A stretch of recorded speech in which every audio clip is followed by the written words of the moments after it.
doesn't matter what method you go through, if you've never done something before and nobody in the team has ever encountered it, you've got no point of reference.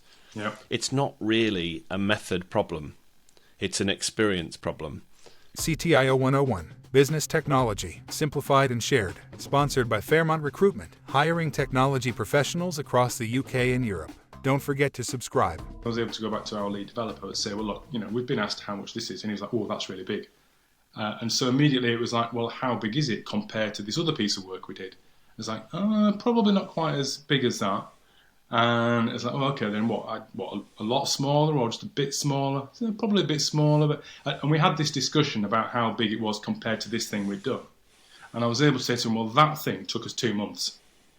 And he was like, no, yeah, it's about, And actually, that was good. That was great, because what it enabled me to do was kind of give an indicative. Look, you've asked me for an indicative kind of idea. It isn't a plan, but what I can say is, based on this previous piece of work, it's about the same, and it's going to be about 2 months.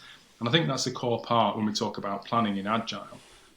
Being able to do that, having the experience in a team to say that, is a big plus. But then you start talking about, well, okay, then how experienced is the team? And that's a whole other chapter. Yes. CTIO 101, Business Technology Simplified and Shared. Subscribe now. Sponsored by Fairmont Recruitment, hiring technology professionals across the UK and Europe.